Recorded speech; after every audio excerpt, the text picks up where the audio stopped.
Hello everyone, tonight on our program, Face Solutions and Data Bank Research forecast slightly different NDS Cedi to dollar rate as Forex bureaus sell local currency at 6 cedis to a dollar. Also tonight, government promises to invest in policies to create more job opportunities as COVID-19 impacts the labor market. Ministry will strengthen its monitoring structures to document some of the gains of the intervention to facilitate evident decision-making. Meanwhile, the Ghana Employers Association has issued some directives with which it expects business owners to comply with as Ghana battles a third wave of the pandemic. Plus, cement manufacturer Ghacem plans to establish a production plant in the Ashanti region. The choice of Kumasi is to have a more solid and physical presence in a very strong growing market. As I said, this is not only for the present, it's for the present and for the future. We have an exclusive with the new managing director of Ghacem, Stefano Gallini. This is Business Live. My name is Darryl Kwao. We will be right back.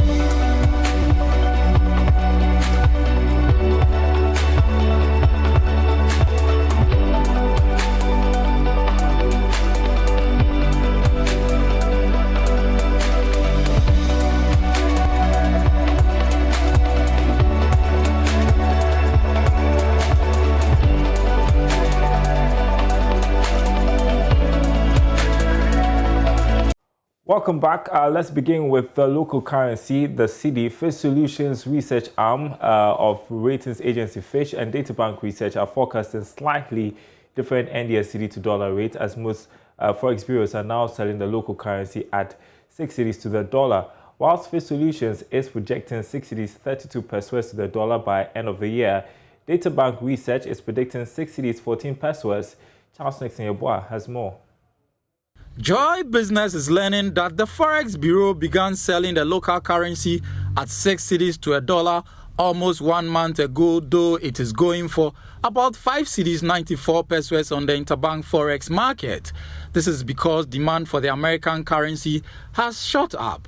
However, the pricing could have even been higher, but for the intervention of the Bank of Ghana, whose bi-weekly Forex forward auction has aided the supply of dollars to the market to meet the rising demand. Despite all this, the Cedi has lost only about 0.6%. Despite all this, the Cedi has lost only about 0.6% so far this year, according to the central bank. Most analysts believe the outlook is promising despite the recent pressures. This is largely because of the expected improved export, strong international reserves, and the upcoming cocoa board syndication in September this year. Meanwhile, Fitch is attributing the rebound of the global economy as the rationale behind its NDS Cedi to dollar rate of 6 cedis 32 pesos, a little above 4% depreciation. Data Bank on the other hand said the recent portfolio-induced pressure tempered with its earlier optimism. However, it believes the Cedi should remain supported by the country's gross forex reserves of about $10.99 billion. Now, the Ministry of Employment and Labour Relations has assured that it would invest in policies that will improve the labour market. According to the Deputy Minister, Bright Rekubobe, his outfit is committed to providing job opportunities and entrepreneurial skills, especially during these times of the COVID-19 pandemic. He was speaking at the hybrid edition of the Ghana Job Fair 2021, organized by German Development Corporation, GIC. The shocks caused by the COVID-19 pandemic have had considerable impact on Ghanaian businesses, forcing many firms to cut costs by reducing staff hours, cutting wages, and in some cases, laying off workers. At the hybrid edition of the Ghana Job Fair 2021, organized by the German Development Corporation, Deputy Minister for Employment and Labour Relations, Bright Rekubobe, said this was a matter of concern to government. He said government was poised to strengthen the monetary structures of the labour market to ensure income flows despite the effects of the pandemic. It is interesting to let you know that since inception, over 7,000 participants so far have participated in this job fair. about 1,455 job vacancies have been declared so far, and over 380 placements have also so far been secured. Despite the results of the programs, I wish to suggest that we do evaluation to ascertain what its impact has been over the last 3 years and how it has contributed to addressing youth unemployment and irregular migration. The ministry, on the other hand, will strengthen its monitoring structures to document some of the gains of the intervention to facilitate evident decision-making. Mr. Rekubube also called on the private sector to partner with government to achieve the president's goal of providing 1 million jobs in a few years to come.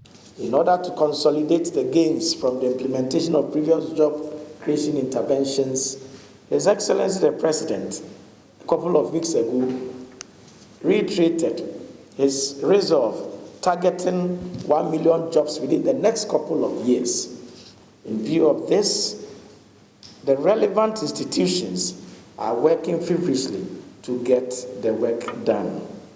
It is an inevitable truth that government cannot do it all alone and definitely requires support from individuals and organizations out of the public sector. Head of the Ghanaian German Center for Jobs, Migration and Reintegration, Benjamin Wisten, highlighted innovation as a major factor to succeed in the working space. The lesson over the past 3 years is that be innovative, adapt to the circumstances, and you succeed.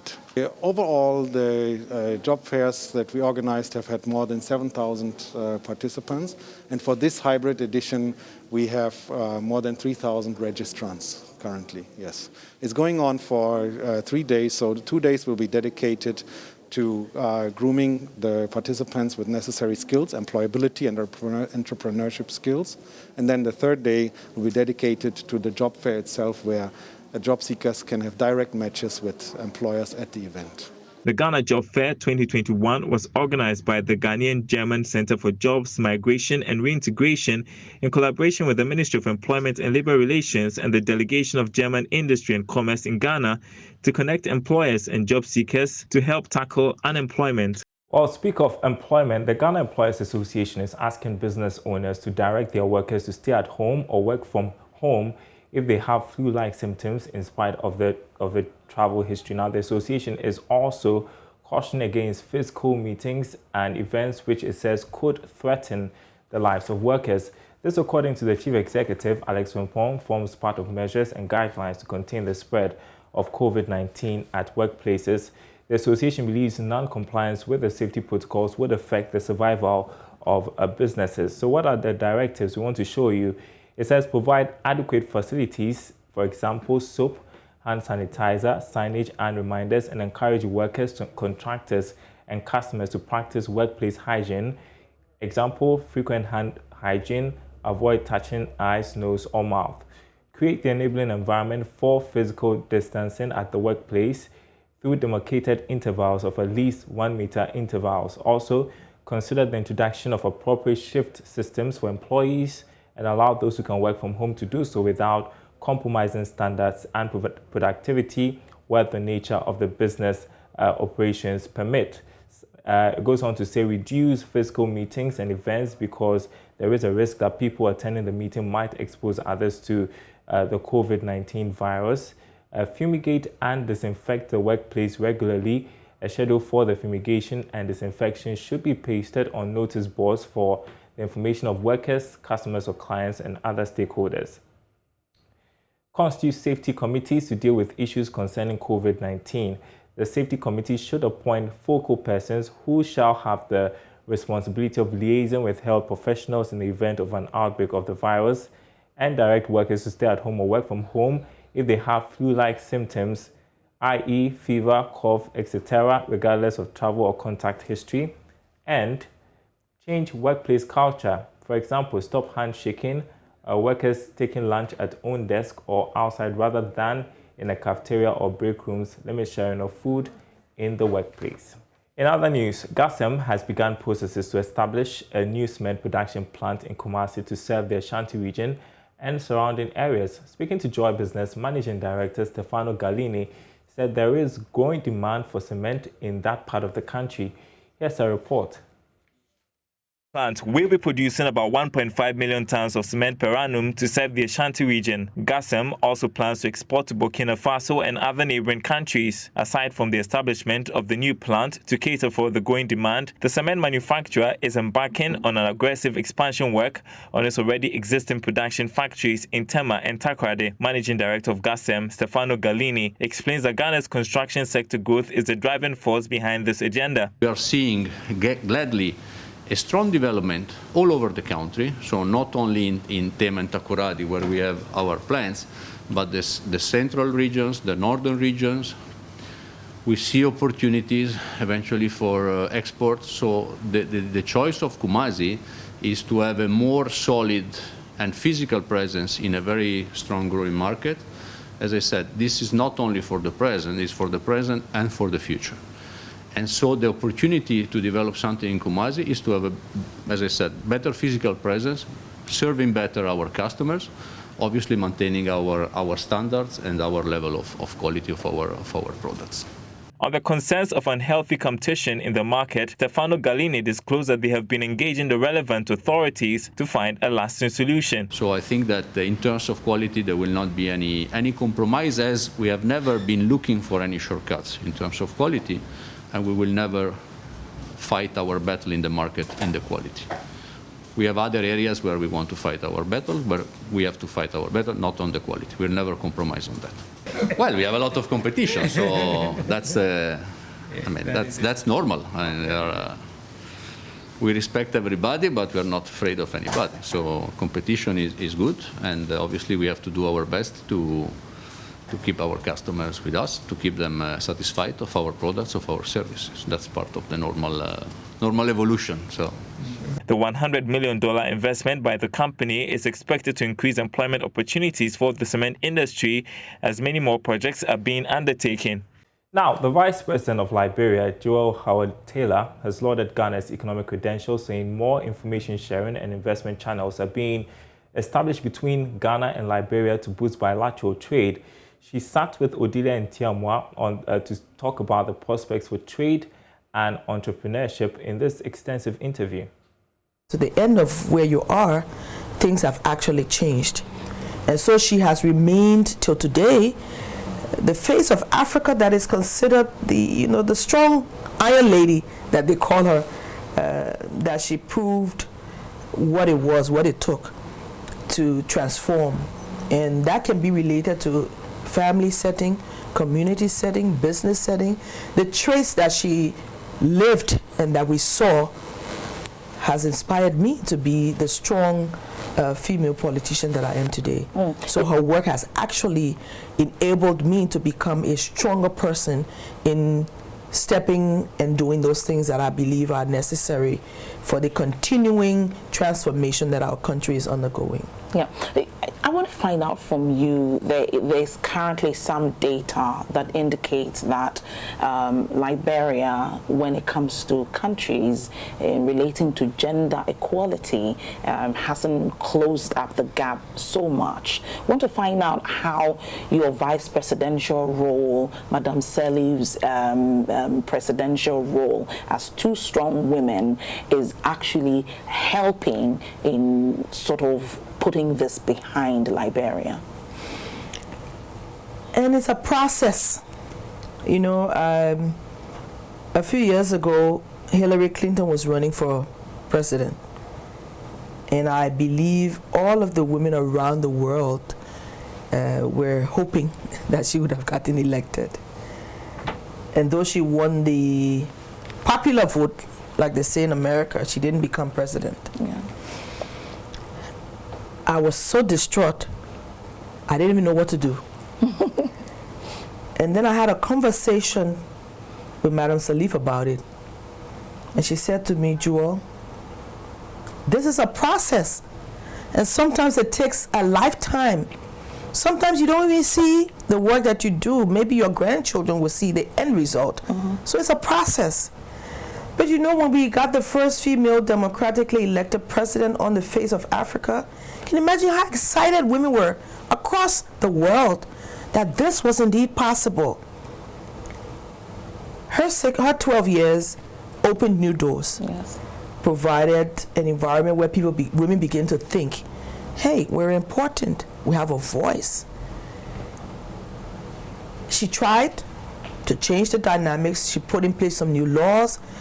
She had everyone involved from the community level. For the first time in my country, you would go to a meeting in a constituency and the women would be there, they would speak. They were no longer afraid. Because you know, from our traditional backgrounds, women didn't speak. If you were even allowed to sit in the meeting, you had to be quiet. And once your husband or your father spoke, forget it, that was it. Yeah, they spoke for everybody. They spoke for everybody, regardless of the fact that the issues they raised were not the issues that solved the problems that we had. Yeah. So you just go and struggle and continue to struggle. And so when you look at the gender gap, and it's still a very large gap. But if you visit any elementary school across Africa and you ask little girls what you want to be, some of them will say, I want to be president for the first time.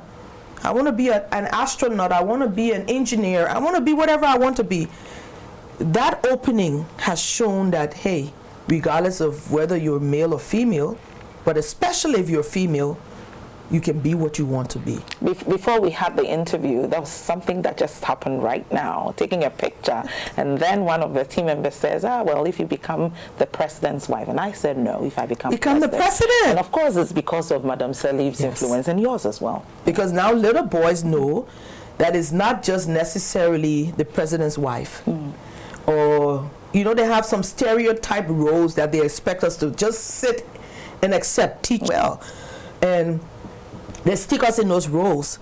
So if you look across Africa, those gaps have closed just a little bit.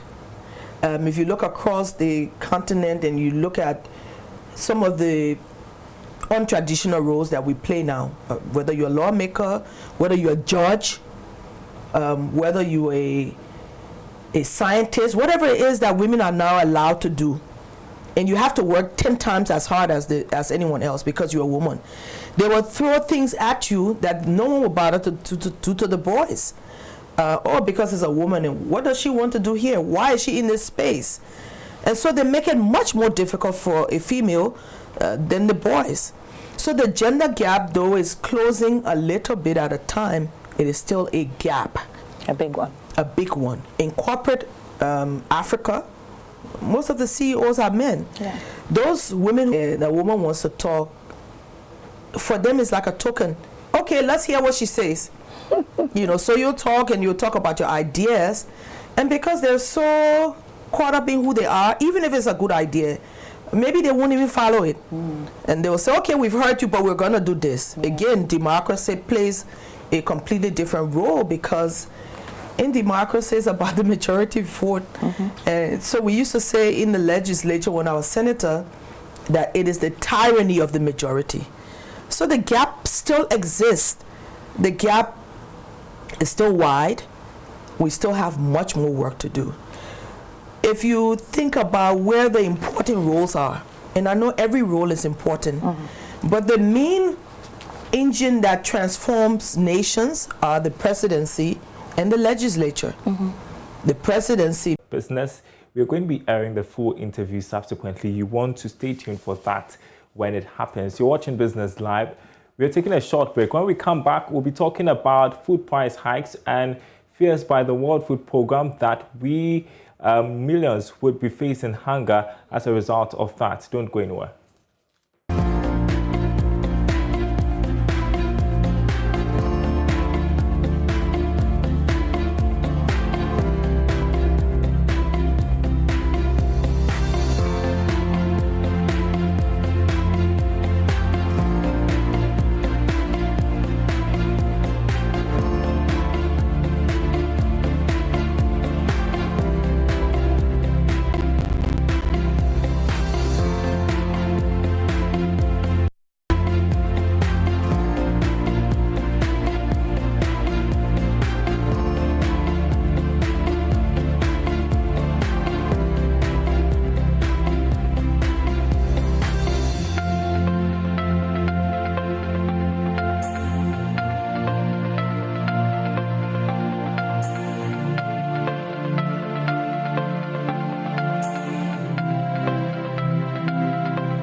right, our final story tonight. Regional Director of the World Food Programme for West and Central Africa, Chris Nikwe, has this June to August, which is normally characterized as the lean season. There's more in this report by Martina Bugui. Regional Director of the World Food Programme for West and Central Africa, Chris Nikwe, said Cardiff Harmonize, a joint food security analyst, shows that the number is more than 30% higher than last year and the highest in a decade.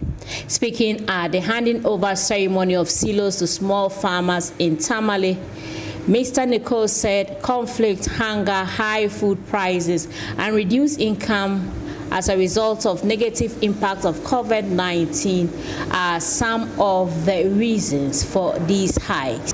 According to the Cardiff Harmonize, a joint food security analysis, the number is more than 30% higher than it was last year, and it is the highest level in a decade, in 10 years.